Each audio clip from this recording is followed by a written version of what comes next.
Pada awalnya, Victor dan aku sama-sama bekerja di suatu tempat pangkas rambut. Di tahun pertama buka, tempat usaha tersebut sudah cukup ramai dengan para pelanggan. Karena selain mematok ongkos yang murah, pelayanan yang kami berikan pun boleh dibilang sangat memuaskan dibanding dengan tempat lain yang serupa. Pemasukan yang melimpah membuat bos kami yang terkenal pelit senyum-senyum setiap saat. Jika si bos mukanya selalu tersenyum, lain halnya dengan Victor. Wajahnya bertekuk masam melihat si bos yang ia nilai tidak mau peduli dengan keadaan karyawannya. Victor mengeluh perihal gaji yang dibayarkan terlalu rendah untuk tempat usaha yang memang sudah semakin maju. Apalagi si bos memang pernah berjanji akan memberikan bonus lebih bila pelanggan ramai.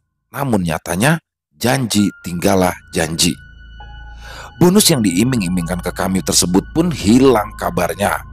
Dan di sini terpaksa aku dan Victor pun harus bekerja ekstra keras karena memang karyawan yang ada hanyalah kami berdua. Parahnya lagi, si bos tetap enggan untuk merekrut karyawan lain padahal pelanggan sudah membludak. Victor pun akhirnya habis kesabarannya. Ia pun menuntut haknya yang pernah dijanjikan oleh si bos. Akan tetapi, memang dasarnya bos kami ini hatinya terbuat dari batu. Semua yang dikeluhkan oleh Victor hanya dilepehkan begitu saja. Ia tak pernah menggubrisnya. Hingga akhirnya Victor pun capek sendiri dan memilih untuk mengundurkan diri. Ia pun juga sempat mengajakku, namun karena situasi yang tak memungkinkan, aku memang belum siap untuk berhenti bekerja sekarang. Dan Victor pun pergi. Sekitar 6 bulan kemudian, Victor pun menghubungiku. Dari info yang ia sampaikan, alih-alih bekerja di tempat lain, kini ia malah membuka tempat pangkas rambut sendiri. Dan selaku teman yang baik, tentu saja aku pun turut senang dengan kabar baik ini. "Hei Jem, malam nanti lo kesini ya," seru Victor lewat telepon kala itu. Oke, tapi agak malaman ya, soalnya gue mau jenguk cewek gue dulu di rumah sakit," jawabku. "Oke, gue tunggu ya," balas Victor. Lalu ia pun mengirimkan alamat lokasi yang akan ku datangi nanti. Jam menunjukkan ke angka 10 lebih sedikit ketika aku tiba di sana. Tempat tersebut berupa sebuah ruko kecil di pinggir jalan yang tergolong sepi. Di depannya ada plang yang tertulis "Pangkas Rambut Bang Victor". Aku pun senyum-senyum sendiri.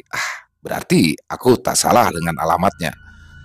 Pintu besinya nampak tertutup, kemungkinan Victor kala itu sedang berada di luar. "Loh, mana sih? Katanya udah nungguin," gumamku.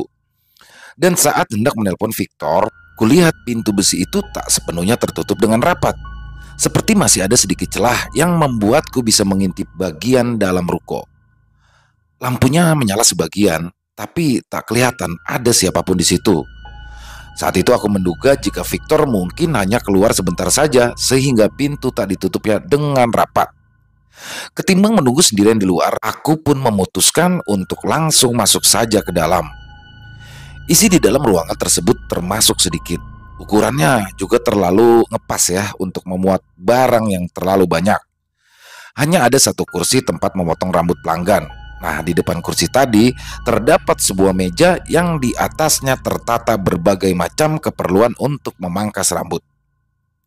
Selain beberapa cermin di dinding, ada juga poster besar dengan macam-macam model potongan rambut. Untuk mempercantik ruangan, tertempel pula hiasan-hiasan yang keren di dindingnya. Terakhir, sebuah TV tabung model lama berukuran cukup besar terparkir di pojok ruangan. Lumayan juga nih tempat, gumamku kagum. Puas melihat-lihat, aku pun memilih untuk duduk di kursi plastik yang tersedia di sana. Kucoba untuk menghubungi lagi ponsel Victor, namun setelah berkali-kali masih saja tetap tidak aktif. Kemana ya nih orang? Pikirku heran. "Loh, Jamie, kapan sampainya?" sapa Victor yang tahu-tahu saja muncul di depanku. Saat itu aku sedikit terperanjat. Malah ngagetin gua aja loh, gerutuku. "Dari mana? Tiba-tiba aja nongol." Dia pun tertawa. Sorry. Tadi gua ketiduran di dalam. Ini baru bangun," jawabnya. "Kenapa nggak langsung manggil gua aja sih pas masuk tadi?" "Pintunya nggak ketutup rapet. Gua kira lu lagi di luar. Nggak taunya lagi tidur di dalam, jelasku, dan Victor pun hanya manggut-manggut. Tunggu bentar, gue buatin kopi dulu. Nggak usah, Vic. Gue udah ngopi tadi di rumah sakit, tolakku kala itu. Kalau gitu minum air putih aja ya, lumayan buat ngirit kopi. Ucap Victor nyengir. Sama aja lu sama si bos, sama-sama pelit, ledeko. Victor pun tergelak seraya menuju ke arah belakang. Tak lama kemudian, ia pun muncul dengan segelas air putih di tangannya. Aku yang memang sudah menahan haus, langsung saja meneguk air yang ia bawa. Namun, kusumburkan air tersebut sebelum sempat kutelan dengan habis. Airnya berasa pahit dan baunya pun agak tengik. Aku berjengit kala itu. Bangke lu, Vic, ini air lo mungut dari comberan mana? Protesku sambil menahan mual. Sembarangan, itu air gue ambil dari galon di dalam. Emang kenapa? Gila Victor, rasanya aneh, seruku lagi. Ia malah tertawa melihatku yang seperti orang bodoh kala itu. Sebentar, gue ambilin lagi kalau lu gak percaya. Gak usah, haus gue udah hilang, tukasku lagi. Victor pun meraih remote lalu menyalakan televisi. Gambar yang ditampilkan buram. Suaranya juga berdesir. Antenanya pasti sudah rusak. Tapi Victor menontonnya dengan serius. Padahal siarannya kala itu nyaris tidak bisa dilihat. HP lu kemana sih, Vic? Dari tadi gue hubungin gak aktif, tanyaku memulai obrolan setelah jeda yang sekian lama. Oh, ketinggalan di rumah, jawabnya singkat. Emangnya lu gak tidur di sini? Kala itu Victor terdiam, ia pun hanya menggelengkan kepalanya. Lama juga lu gak ngasih kabar, tahu-tahu udah punya usaha sendiri aja. Salut gue sama lo, pujiku tulus. Ya namanya juga hidup, ada perjuangan lah, gila Victor. Tapi di situ suaranya terdengar bergetar. Raut wajahnya pun juga terlihat sedih. Ku coba tatap dirinya dengan seksama. Ia memang banyak berubah dibandingkan dengan Victor yang dulu. Tubuhnya kini jauh lebih kurus, rambutnya yang panjang sebahu, acak-acakan, seperti sudah lama tidak dikeramas. Padahal model kegemarannya adalah rambut cepak ala tentara. Wajah Victor pun nampak kuyu, seperti tidak bersemangat. Matanya pun sayu seperti kurang tidur. Lu gak lagi sakit kan? Curiga aku. Enggak apa-apa, gue aman, tukasnya. Tapi kalau cuma ada yang dipikirin sih iya. Mikirin apa lagi sih? Udah punya usaha pribadi, kan lu gak perlu lagi capek-capek banting tulang kayak dulu, ucapku. Dan di sini Victor tersenyum sendu. Lu gak tahu sih, ia berkata dengan lirih. Mata Victor lalu beralih lagi ke layar TV, tapi pandangannya di sini menerawang kosong. Suasananya pun mendadak menjadi canggung. Aku merasa tidak enak hati. Kalau gitu, gue pamit dulu ya. Kataku kala itu memutuskan untuk pulang saja. Aku takut jika kehadiranku malah mengganggunya. Kalau lu ada perlu apa-apa, hubungin gue aja, gak usah sungkan. Victor kala itu langsung menoleh kepadaku. Emangnya lu gak mau denger cerita gue dulu? Tanyanya. Cerita lo? Cerita apaan? Ia menatap mataku dengan ekspresi yang aneh. Lu kan suka cerita horor. Masih sering kan lu baca-baca cerita kayak gitu? Kata Victor lagi. Ya masih. Makin banyak sekarang yang begituan, tukasku. Dan Victor pun tersenyum dengan janggal. Kalau begitu, lu wajib dengerin cerita horor dari gua sekarang, bisiknya. Jujur, di sini aku pun mulai takut dengan senyumannya yang terlihat sangat janggal. Oke, gue bakal dengerin cerita lu nih ya, tapi jangan lama-lama. Victor pun tertawa pelan sebelum memulai. Jadi gini, dulu ruko yang gue sewa sekarang ini awalnya adalah sebuah rumah, ucap Victor. Nah, karena suatu masalah, si pemilik ini terpaksa harus berhutang kepada seorang rentenir. Dan lo pasti bisa nebak dong, apa akibatnya kalau pinjam duit dari lintah darat. Di sini aku mengangguk paham. Dan singkat cerita, yang punya rumah ini nih diteror nih terus-menerus oleh si rentenir agar semua hutangnya segera dilunasi. Sedangkan dia sendiri merasa udah gak mungkin lagi sanggup untuk bayar, karena nilai hutang dan bunganya itu sudah gak kehitung lagi, saking banyaknya. Dia pun lelah. Lalu tanyaku lagi. Di sini Victor berucap dengan dalam. Ya iyalah, lelah dengan semua hutangnya, lelah diteror, lelah dengan hidup ini. Pada akhirnya ya dia memilih untuk menghabisi nyawanya sendiri. Dia gantung diri di sini, di ruko ini. Seketika rambut di tengkukku pun berdiri merinding. Lo tahu nggak? Posisi di mana dia gantungin diri? Kata Victor dengan suara yang berbisik. Ya mana gue tahu, gila aku cepat. Tuh, di dalam kamar tidur yang gue tempatin ini sekarang. Dan lo mau tahu nggak? Apaan sih? Segakku mulai dirayapi rasa takut. Kadang-kadang dia suka nampakin diri ke gua di kamar itu. Dan juga malahan dia ngajakin gua untuk mati menggantung sama seperti dia. Lirih Victor, tenggorokanku pun tercekat mendengar kalimat barusan. Anjir, serem banget cerita lu. Gitu aja takut, katanya pecinta horor. Ah, bercanda lo. Lo kira gue bakal percaya sama dongeng macam gituan? Aku mencoba mengolok Victor. Di sini, Victor tersenyum penuh dengan arti. Mau percaya atau enggak, itu terserah lo. Lalu ia pun beranjak masuk ke dalam. Hei, mau kemana? Panggilku. Tapi ia tak mendengar, malahan melengos begitu saja pergi. Mungkin ia mau ke toilet. Aku pun menghela nafas panjang. Sialan, gumamku. Datang jauh-jauh ke sini bukannya disuguhi makanan atau apa, malah dijejali cerita horor yang gak jelas. Sebenarnya, Victor ini tidak pernah bertingkah aneh sebelumnya. Bisa jadi memang ia sedang banyak pikiran sehingga bicaranya agak ngelantur. Begitu dugaanku. Tapi hampir 30 menit berlalu, Victor pun tak kunjung keluar dari dalam ruangan. Masa iya dia ketiduran? Kan lagi ada tamu, pikirku. Aku pun menjadi risau sendiri, padahal aku saat itu sudah sangat ingin pulang. Lalu, kuputuskanlah untuk menghampirinya daripada harus menunggu lama. Ruang tengah yang kumasuki kosong dan pintu kamar kecil yang ada di situ posisinya terbuka. Tak kelihatan batang hidung Victor di sana, sedangkan pintu kamar tertutup rapat. Terdengar suara-suara samar dari dalamnya.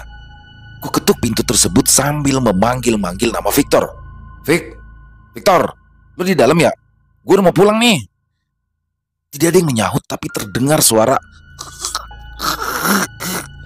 Darahku terkesiap mendengar suara arangan tersebut. Ya, itu adalah suara Victor. Sesuatu seperti sedang terjadi padanya. Victor, pekiku sambil berusaha membuka pintu yang terkunci dari dalam. Dan karena kalap, ku tendang sekuat-kuatnya daun pintu itu hingga jebol seketika. Tepat di depan mataku, tubuh Victor tergantung di langit-langit dengan leher terjerat seutas tali, mulutnya ternganga. Wajahnya membiru, kedua bola matanya melotot seakan hendak melompat keluar. Bibirnya menyebut namaku, namun suaranya tertahan karena kerongkongannya tercekik dengan ketat. Kakinya meronta-ronta seperti hendak mencari tempat untuk berpijak. Aku panik bercampur takut setengah mati. Sebentar, gua turunin lo. Lu bertahan, Tor. Bertahan, seruku. Aku pun mendekat hendak meraihnya. Tapi di sini tiba-tiba Victor tertawa terkekeh-kekeh. Bahkan tawanya dibarengi dengan darah kental yang mengalir dari sela-sela mulutnya. Sekujur tubuhku meremang. Begini caranya gua mati. Aku tak berkutik menyaksikan semua ini. Lu mau gabung gak sama gua? Ajak Victor dengan suara yang parau. Kalau lu mau, ikutin aja dianya. Jarinya menunjuk ke satu arah. Muncullah sesosok lain dari belakang tubuh Victor yang tergantung. Ya, lelaki tua itu bertelanjang dada, memperlihatkan tubuhnya yang kurus kering, namun perutnya buncit luar biasa. Pada lehernya juga terlilit tali dan kepala orang ini terkulai miring ke sebelah kiri. Mulutnya menyeringai mengerikan, memamerkan deretan gigi yang dipenuhi oleh liur bercampur darah. Victor semakin mengejang. Ikut gua, temenin gua. Kekelnya sosok tak dikenal tadi pun mulai maju, mendekat dengan langkah terseok. Ini gak beres, ini gak bener. Tapi ini nyata. Aku ingin segera melarikan diri, namun kaki ini entah kenapa menjadi kaku. Aku gemetar ketakutan dan rasanya aku mau pingsan. Syukur, entah dari mana kekuatan itu, aku pun dapat menguasai diri dan berhasil kabur keluar dari sana sambil menjerit-jerit seperti orang yang kesurupan. Di siang harinya, Jasad Victor selesai dievakuasi oleh pihak berwajib. Ia telah tewas. Tewas karena menggantung dirinya sendiri di dalam kamar itu. Dari hasil visum, diduga kuat ia telah mati bunuh diri dari 4 hari yang lalu. Aku sangat tidak percaya. Padahal baru tadi malam aku bertemu dan mengobrol dengannya, walaupun berakhir dengan kejadian yang mengerikan. Sekedar untuk memastikan, kuperiksa lagi isi pesan darinya yang memintaku untuk datang. Sekali lagi aku melongo heran. Setelah ku cek baik-baik, ternyata pesan tersebut telah dikirim oleh Victor sejak 1 bulan yang lalu. Aku benar-benar tak habis pikir. Padahal di sini ponselku selalu aktif. Semestinya setiap pesan yang baru masuk pastinya akan terbaca. Tapi kenapa kali ini pesannya baru masuk sehari yang lalu? Kepalaku pun jadi pusing karena terlalu banyak keganjilan yang terjadi malam tadi. Dan fakta lain yang kutemukan, ternyata tak pernah ada orang selain Victor yang mati bunuh diri di ruko tersebut. Hal ini pun ku ketahui setelah bertanya-tanya pada warga sekitar. Entah dari mana Victor mendapatkan cerita itu. Atau mungkin saja bisa diakibatkan kadar depresinya yang begitu tinggi sehingga otaknya mulai berhalusinasi sedemikian rupa. Dan kisah tragis yang ia kemukakan semalam, kupastikan itu adalah kisah tentang dirinya sendiri. Kasihan sekali Victor. Ia pasti tidak punya teman untuk berkeluh kesah. Ya, aku maklum, karena memang secara pribadi Victor adalah orang yang sangat tertutup. Lagi pula, ia memang sulit untuk bergaul dengan orang lain karena dia sepertinya terlalu minder. Dengan hanya bermodal semangat dan nekat, ia mampu bertahan, namun sayang, ia gagal. Perjuangannya harus terhenti dan ia lebih memilih untuk bunuh diri. Aku terisak menangisi kepergiannya. Selamat tinggal kawan, semoga engkau damai di sana. Setelah kejadian itu, menurut pengakuan beberapa masyarakat setempat yang tinggal di sekitar ruko itu, sosok mirip Victor seringkali menampakkan diri di wilayah tersebut. Biasanya terlihat di depan ruko dengan posisi berdiri sambil memiringkan kepala. Pernah juga ada yang melihat ia mondar-mandir di jalan pada malam-malam tertentu. Banyak warga yang mengeluh karena rumah mereka jadi sering diketuk oleh sosok yang tak kasat mata. Tak jarang juga warga setempat selalu mendengar sosok itu menangis dari luar rumah mereka. Dan beberapa kali Victor mendatangiku lewat mimpi. Kondisinya sangat mengenaskan, persis seperti yang kulihat pada malam itu. Victor yang malang. Ia pasti tidak tenang di alam sana.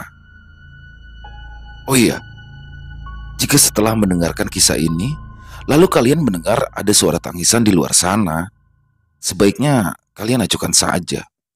Karena aku takut jika itu adalah Victor yang datang untuk mengajak kalian supaya mau menemaninya. Dan perhatikan juga sekeliling. Siapa tahu ia telah berada di dalam kamar tengah memperhatikan kalian dari sudut ruangan, sama seperti yang aku alami saat ia menemuiku. Sekarang coba lihat ke sebelah kiri kalian. Pasti saat ini ia telah ada dan sedang berbaring di samping kalian. Selesai. Wow, ini gokil dan keren banget ceritanya, ini keren. Jadi luar biasa ya teman-teman. Ini nggak peduli ya mau fiksi mau nyata, tapi horornya dapat banget ya. Horornya dapat banget dan selaku pecinta atau penikmat horor sejati pasti akan suka dengan kisah ini dan luar biasa sekali lagi. Dan semoga ada hikmah yang bisa kita ambil ya, hikmah baik yang kita ambil. Tapi di sini saya ingin mencoba mengambil kesimpulan satu hal ya. Jadi tentang bunuh diri ya. Banyak sekali masyarakat menilai jika laki-laki itu nggak boleh nangis, laki-laki itu nggak boleh cengeng. Please deh, itu dibuang tuh stigma seperti itu. Jadi Mau laki-laki mau perempuan, jika kalian punya masalah, yuk ceritakan dengan sekeliling, dengan orang yang kalian anggap bisa memberikan solusi ya. Bisa teman, bisa saudara, bisa orang tua, siapapun itu.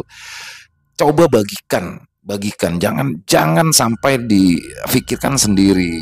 Jadi di sini banyak kejadian-kejadian seperti ini di sekitar kita, dan coba kita sebagai teman ya, sebagai makhluk sosial harus lebih peduli dengan lingkungan. Seperti misalnya kita melihat teman kita berubah, ada baiknya kita bukannya kepo ya, tapi kalau memang benar-benar teman sejati, ketika melihat ada perubahan pada temannya ya tolong ditanya ada apa sebenarnya. Karena di kisah tadi yang saya soroti, Victor itu ternyata sudah 1 bulan yang lalu mengirimkan pesan, dan tapi ini baru datang setelah 1 bulan. Padahal mungkin ketika 1 bulan itu dia mengirimkan pesan, dia pengen curhat, mungkin bisa selamat ya Victornya. Jadi yuk kita lebih peduli lagi dengan lingkungan, dan buat teman-teman yang mungkin punya masalah, coba yuk dibagikan kepada siapapun orang yang kira-kira bisa membantu. Ya itu aja sih, tapi di akhir kisahnya tadi ngeselin juga ya. Jadi kayak bikin kita parno. Itu hanya hiburan lah intinya deh kalau yang di akhir kisah ya. Dan itu aja. Buat yang punya komentar lain silakan tulis di kolom komentar. Buat yang suka dengan videonya silakan diklik tombol like-nya, tombol jempolnya. Buat yang belum subscribe, yuk diklik tombol merah subscribe. Jangan lupa loncengnya dinyalakan agar teman-teman bisa mendapatkan notifikasi dari konten-konten yang akan kami upload selanjutnya. Dan di akhir kata, saya Ilo mengucapkan permohonan maaf apabila ada kesalahan dalam berkata-kata dalam penyampaian kisahnya barusan. Dan sampai jumpa lagi di konten-konten kami selanjutnya, masih bersama saya Ilo. Salam sehat, sukses selalu untuk kita semua. Amin, amin, ya rabbal alamin.